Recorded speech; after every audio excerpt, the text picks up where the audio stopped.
Hello everyone, welcome back to GK Today. This is Sia and hope everyone is doing fine. So actually इस session में हम start करने वाले हैं modern India history के MCQ series. So start करते हैं. 20 एमसीक्यू को हम यहाँ पे कवर करेंगे and most important all these questions are part of 40,000 MCQ series which is available on GK today application.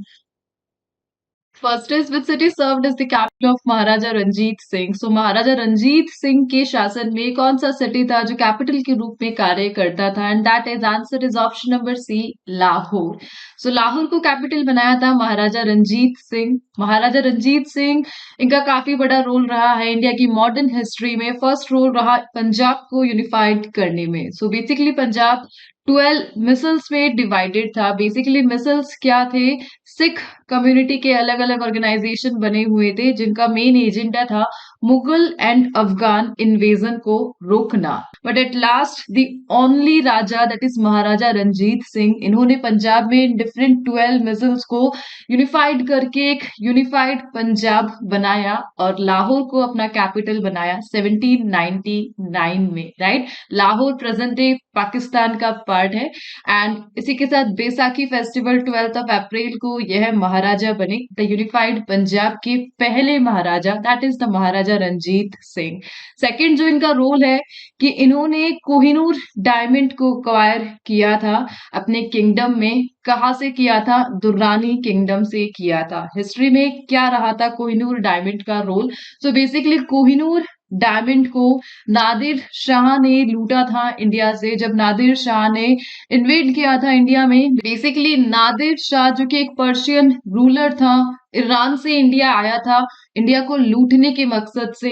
Then ये अपने साथ ले गया था द फेमस पीकॉक थ्रोन जिसका पार्ट था the Kohinoor. Right, and at last यह दुर्रानी किंगडम के पास चला गया था. दुर्रानी किंगडम पानीपत का third battle Maratha and Durrani के बिटवीन हुआ था. अहमद शाह दुर्रानी या अहमद शाह अब्दाली उन्हीं से रिलेटेड है एंड उन्हीं के पास चला गया था Kohinoor. And at last Kohinoor diamond को महाराजा रंजीत सिंह ने दुर्रानी किंगडम के एक राजा the Afghan king that is Shah Shuja, इनके साथ ट्रेडिंग की थी. बेसिकली असाइलम के लिए शाह शूजा महाराजा रंजीत सिंह के पास आया था. एग्रीमेंट के तौर पर इन्होंने लगभग 1,25,000 रुपीज में कोहिनूर को वापस लिया था. सो बेसिकली महाराजा रंजीत सिंह का काफी इंटरेस्ट था जेम्स में, स्टोन्स में, आर्टिफैक्ट्स में एंड कोहिनूर उसी का पार्ट रहा. सो इंडिया में कोहिनूर को वापस लाने के लिए रोल था महाराजा रंजीत सिंह का. इसी के साथ एक ट्रीटी एसोसिएटेड है महाराजा रंजीत सिंह से, that is treaty of Amritsar 1809. So modern history में यहाँ पे दो टाइप की ट्रीटी ऑफ अमृतसर है. First of all treaty of Amritsar 1809 जो रंजीत सिंह और ब्रिटिश के बिटवीन हुई थी, जिसके तहत बाउंड्रीज को डिफाइन किया गया था and Sutlej river that is the boundary. And second treaty of Amritsar थी जो हमने रेगुलर सेशन में भी डिस्कस किया था 1846 की ट्रीटी ऑफ अमृतसर जो गुलाब सिंह और ईस्ट इंडिया कंपनी के बिटवीन हुई थी जम्मू कश्मीर के लिए. एंड एट लास्ट ये कोहिनूर डायमंड हमारा किसके पास चला गया था? ब्रिटिश के पास चला गया था, the treaty of Lahore. So second Anglo Sikh war हुआ था, उसी का रिजल्ट निकला था द ट्रीटी ऑफ लाहौर. और जो कोहिनूर था वो किसके पास चला गया था? ब्रिटिश किंगडम के पास चला गया था. And at now present day ये यूके में है और एक ब्रिटिश ज्वेल का पार्ट बन चुका है. Right, let's move to the next one and that is who among the following was also known as Maratha Machiavelli. So Maratha Machiavelli किन्हें जाना जाता है? ऑप्शन आपको गिवन है and the answer is option number ए, नाना फडणवीस. सो नाना फडणवीस को recognise किया जाता है as a Maratha Machiavelli among European. So European ने इनको टाइटल दिया है. एक प्रोमिनेंट पोजीशन थी इनकी मराठा एम्पायर में. एक की मिनिस्टर रह चुके हैं, बालाजी जनार्दन भानु के नाम से जाने जाते हैं एंड इन्हें Chanakya of the Maratha politics भी कहा जाता है. काफी बड़ा पॉलिटिकल इन्फ्लुएंस रहा था नाना फडणवीस का मराठा एम्पायर में, पॉलिटिक्स में. दैट्स दैट्स वाई इन्हें ये उपाधि दी गई थी, that is Maratha Machiavelli by the European. So overall अपने इंटेलिजेंसी एंड डिप्लोमेसी के तहत इन्होंने मराठा में स्टेबिलिटी बनाई थी, and that's why Maratha empire के द की मिनिस्टर के रूप में इन्हें जाना जाता थी, Nana Phadnavis. Let's move to the next is the infamous third battle of Panipat was fought between which among the following belligerents? So Panipat का जो थर्ड बैटल था वो कौन से belligerents ग्रुप के बिटवीन लड़ा गया था? Answer is option number D, Marathas and Afghans. So basically 1761 में हुआ था the third battle of Panipat 18th century में, एंड लार्जेस्ट वॉर था मॉडर्न हिस्ट्री का, जब अफगान जो किंगडम था वो भारत रॉबस्ट किंग बनकर, राइट। और बेसिकली मराठास को लीड किया था सदाशिव राव एंड अफगान्स को लीड किया था दी अहमद शाह अब्दाली, जिन्हें अहमद शाह दुर्रानी के नाम से भी जाना जाता है। So basically Durrani versus Maratha यह युद्ध था the third battle of Panipat. Panipat present day Haryana में पड़ता है, उसी का पार्ट रहा। एंड इस वॉर में मराठास की डिफीट हुई थी, सफर्ड अ डिवास्टेटिंग डिफीट। लगभग 60 to 70,000 वॉरियर्स को लूज किया गया था by the Marathas. But after year Marathas ने फिर से डोमिनेंस ले ही ली थी इंडिया में, लेकिन मराठा एक यूनाइट किंगडम ना होकर अलग अलग ग्रुप्स में डिवाइड हो गया था। Please let me know the जो अदर ग्रुप्स का नाम था Maratha after Panipat third battle, उसके बाद मराठा एक अलग अलग ग्रुप्स में डिवाइड हो गया था, उन ग्रुप्स का नाम क्या है? Please let me know in the comment box. So simply आपको ध्यान रखना है third battle of Panipat Marathas and Afghan के बिटवीन हुआ था, right.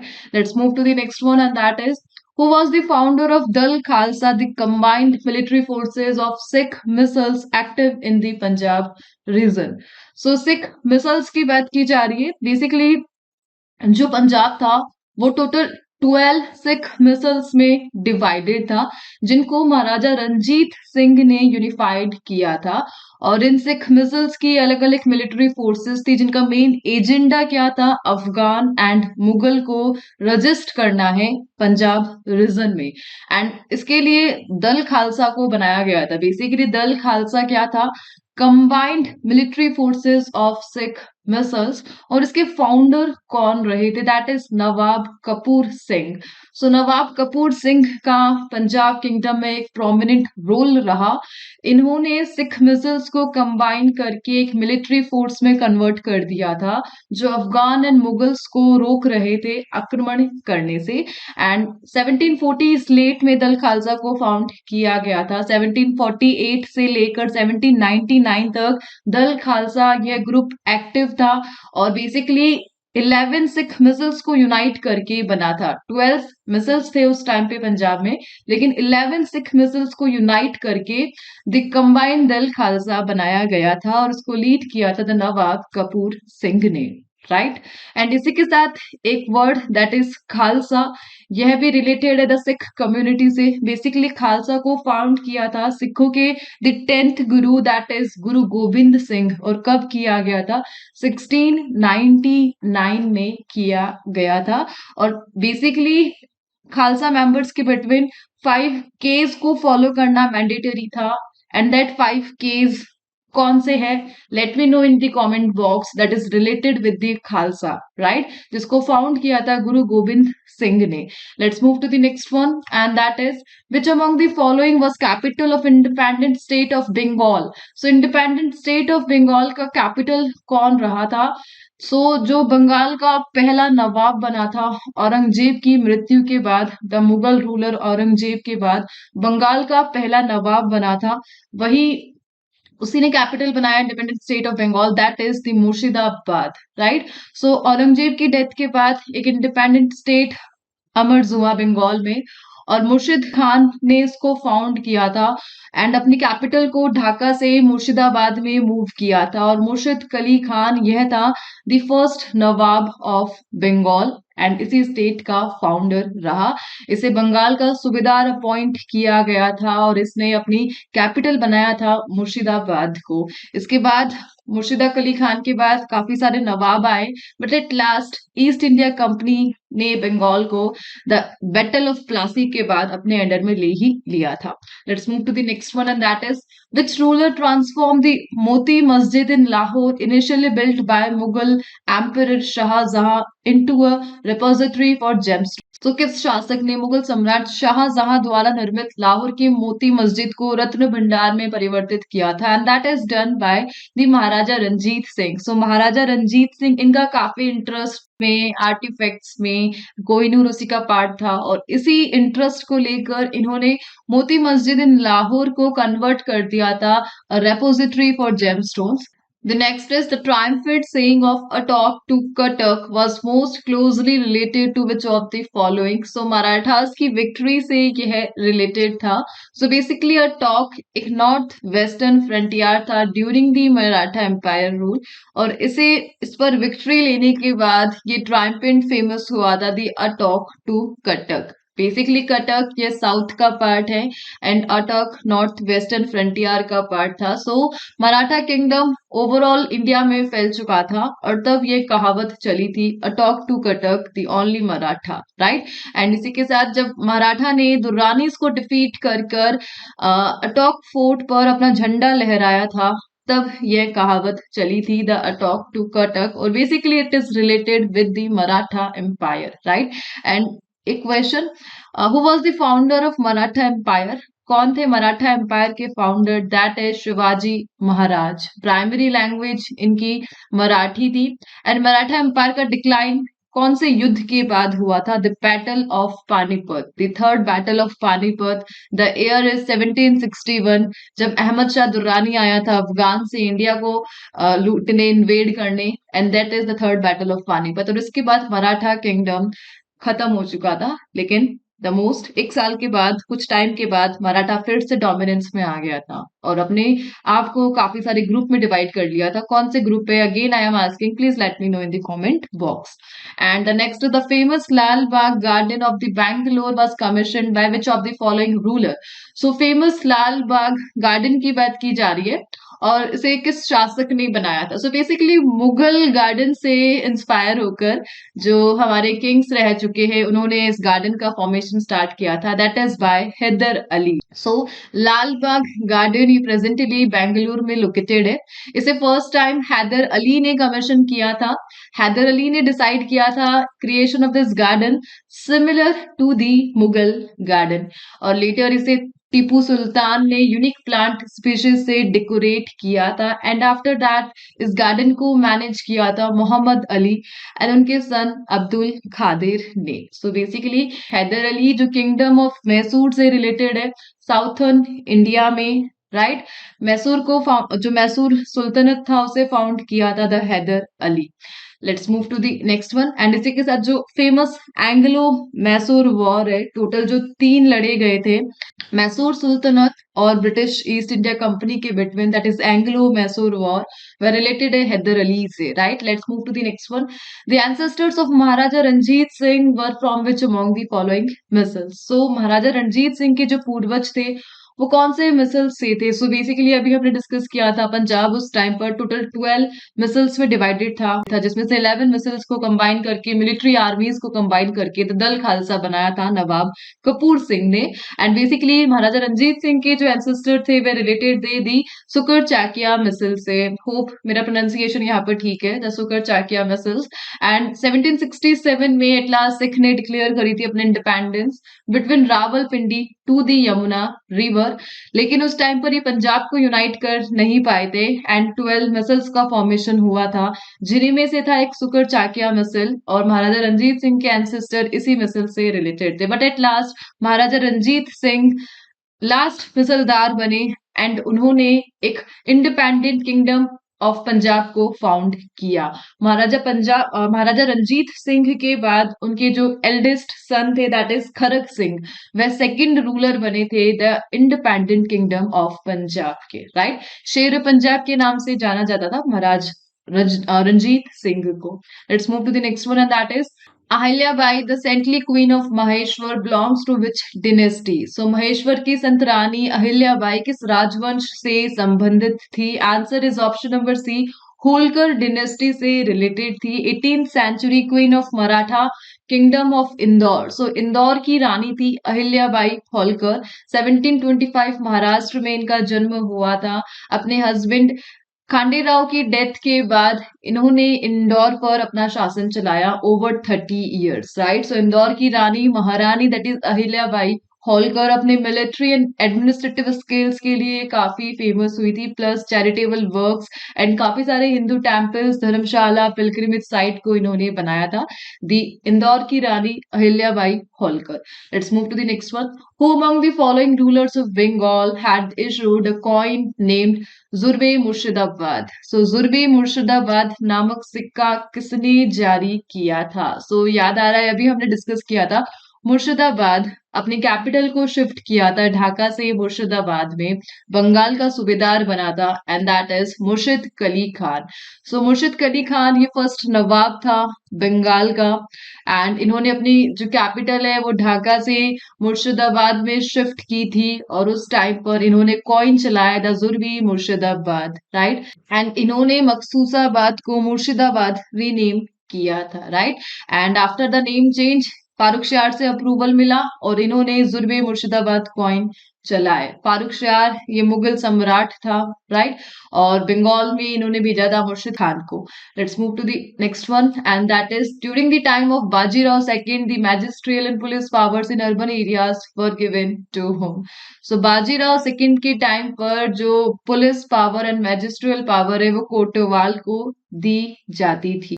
So basically Maratha empire में कोटवाल की जो responsibility to maintain law and order, market में जो प्राइजेस है इन्हें रेगुलेट करते थे Kotwal. So magisterial and police power urban areas में कोटवाल को दी गई थी by the Bajirao second. And Bajirao second इनके फादर कौन रहे थे? That is Raghunath Rao, the great Raghunath Rao, the great leader that is associated with the Maratha kingdom. Let's move to the next one. Next is, who of the following compared Ranjit Singh with Napoleon and called him the Bonaparte of the East? So Bonaparte of the East किसे कहा गया and Ranjit Singh की तुलना Napoleon से किसने की? Answer is option number B, Victor Jacquemont. So Victor Jacquemont एक French traveller था, फ्रेंच से इंडिया आया था एंड इन्होंने रंजीत सिंह को कंपेयर किया था नेपोलियन से और इन्हें कहा था the Bonaparte of the East, right. Next is which of the following depose the family of Murshid Quli Khan and becomes the Nawab himself? So Bengal का जो पहला नवाब था दैट इज मुर्शिद कुली खान, उन्हें डिपोज कर पद से हटाकर जो नवाब खुद बना था that is answer is option number A, Alivardi Khan. So इस प्रकार बंगाल का जो नवाब बना था that is Alivardi Khan after Murshid Quli Khan. And इस प्रकार 1739 में अलीवर्दी खान ने मुर्शिद कली खान को अपनी फैमिली से हटाकर खुद बन गया दी नवाब। बेसिकली नवाब क्या करते हैं? बंगाल में स्टेबिलिटी एंड पीस लाने के लिए एस्टेब्लिश किए जाते हैं and agriculture, trade and industry को प्रमोट करना इनका मेन एजेंडा रहा था। आफ्टर अलीवर्दी खान नवाब बने थे बंगाल के दैट इज सिराजुद्दौला। सिराजुद्दौला का नाम इंपॉर्टेंट है मॉडर्न हिस्ट्री में बिकॉज इन्हीं के साथ ब्रिटिश ईस्ट इंडिया कंपनी ने लड़ा था the battle of Plassey 1757 and the battle of Plassey उसी के बाद ब्रिटिश ईस्ट इंडिया कंपनी का रूल स्टार्ट हुआ था बंगाल पर एंड इसी में एक नाम है द सिराज कमांडर मीर जाफर। सो मीर जाफर की गद्दारी के बाद सिराजुद्दौला ने बैटल ऑफ प्लासी में डिफीट हासिल की थी एंड उसके बाद बैटल ऑफ प्लासी के बाद ईस्ट इंडिया कंपनी का रूल आया था बंगाल पर, right. So basically puppet nawab of East India company and that is Mir Jafar. Next is which of the following founded the provincial kingdom of Awadh? So Awadh के प्रांतीय राज्य की स्थापना किसने की थी? That is answer is option number A, Sadit Khan Burhan ul मुल्क। So सादित खान ने जो कि अवध का सूबेदार बना था 1722 में और इस प्रकार मुगल सेंट्रल कंट्रोल जब वीक हुआ था सादित खान के टाइम पर उन्होंने अवध को बनाया था दी प्रांतीय राज्य, राइट। एंड इस प्रकार अवध का राइज हुआ था as a provincial kingdom under the leadership of Saadat Khan Burhan ul Mulk. Let's move to the next one. Which of the following is considered as the organizer of the Sikh Confederacy and the Dal Khalsa? So Dal Khalsa को बनाया था. Dal Khalsa basically 11 misls army group का collection था जिसे unite किया था the founder and that is Kapur Singh. So Raja Ranjit Singh के time से पहले जब पंजाब को यूनाइट नहीं किया गया था उस टाइम पंजाब में 12 मिसल्स थे और उन्हीं में से 11 मिसल्स को ऑर्गेनाइज करके दल खालसा को बनाया था नवाब कपूर सिंह ने. राइट. सो इन्होंने सिख कम्युनिटी को लीड किया था सिख कम्युनिटी के डार्क पीरियड में एंड दल खालसा को बनाया था मिलिट्री सिस्टम एंड रेवेन्यू को स्ट्रॉन्ग करके. Next is which of the following founded the kingdom of Kapurthala? So kingdom of Kapurthala को किसने फाउंड किया था? आंसर इज ऑप्शन नंबर ए, जसा सिंह आहलूवालिया. सो आहलूवालिया बेसिकली ये उन 12 मिसल में से एक मिसल था पंजाब से रिलेटेड एंड इन्होंने ही दैट इज जस्सा सिंह आहलूवालिया इन्होंने फाउंड किया था Kapurthala that is a princely state at the time of modern India. Let's move to the next one. Under the reign of which of the following king the territories and towns that had been taken by the Sikhs were recovered? So निम्न में से किस राजा के शासन काल में सिखों द्वारा छीने गए क्षेत्रों और कस्बों को पुनः प्राप्त किया गया था and that is Timur Shah. So जब तिमूर शाह का रूल स्टार्ट हुआ था दैट इज बिटवीन 1772 टू 1793. सो सिखों ने जितने भी टेरिटरीज एंड टाउन्स पर अपना रूल स्टार्ट किया था उन सबको रिकवर किया था किसने? तिमूर शाह ने. बेसिकली सिखों ने मुगल्स एंड अफगान्स को रजिस्ट करके अपना किंगडम स्टार्ट किया था द किंगडम ऑफ पंजाब राजा रंजीत सिंह ने स्टार्ट किया था and at last Timur Shah ने इन्हें अगेन रिकवर किया एंड अहमद शाह को तिमूर शाह ने सक्सीड किया था. Next is which of the following ruler ruled the Arcot Principality around the 1700s? So 1700 के दशक में 18th century में आर्कोट रियासत पर किसने शासन किया था? That is answer is option number A, Sadullah Khan. So 18th century में at the time of modern history southern India में 3 मेजर पावर एग्जिस्ट करती थी. Maratha the first one, second था the Sadullah Khan of Arcot. Arcot present day Karnataka है एंड थर्ड पावर थी the Nizam ul Mulk of Hyderabad. Basically Aurangzeb का general था निजाम उल मुल्क लेकिन औरंगजेब की डेथ के बाद इन्हें रिटायर कर दिया गया था बट बाद में ये वापस इन्होंने एंट्री मारी थी फारुखशियार के हेल्प से. सो बेसिकली 3 पावर्स रूल करती थी साउथर्न इंडिया में that is Sadullah Khan, Maratha and Nizam ul Mulk of Hyderabad. Right. Let's move to the next one and that is which of the following founded the state of Hyderabad? So state of Hyderabad को किसने found किया था? That is निजाम उल मुल्क. So निजाम उल मुल्क जो औरंगजेब के general थे औरंगजेब की डेथ के बाद इन्हें रिटायर कर दिया गया था. सो बेसिकली औरंगजेब की डेथ के बाद उनके जो एल्डेस्ट सन थे 63 एज में बहादुर शाह वन बने थे मुगल सम्राट. Then after Bahadur Shah जहिंदर Shah then Farrukhsiyar. सो फारुखशियार ने निजाम उल मुल्क को रिटायरमेंट से हटाकर इन्हें अगेन जनरल बनाया था. निजाम उल मुल्क इन्हें असफ जाह वन के नाम से जाना जाता है एंड हैदराबाद को इन्होंने फाउंड किया था. निजाम उल मुल्क से रिलेटेड 2 बैटल है that is the battle of साखर खेड़ा 1724 में लड़ा गया था and the battle of Palkhed 1728 में लड़ा गया था. आफ्टर बैटल ऑफ पालखेड़ जो मराठा किंगडम था वो और ज्यादा स्ट्रॉन्ग हो गया था. एंड इसी के साथ इस सेशन को यहाँ पे एंड करते हैं and at last all these questions are the part of 40,000 MCQ series which is available on GK Today application. So modern history के first topic के 20 questions को हमने यहाँ पे किया है. रेस्ट क्वेश्चन ऐप पर अवेलेबल है, प्लीज चेक. सो मिलते हैं नेक्स्ट सेशन के साथ.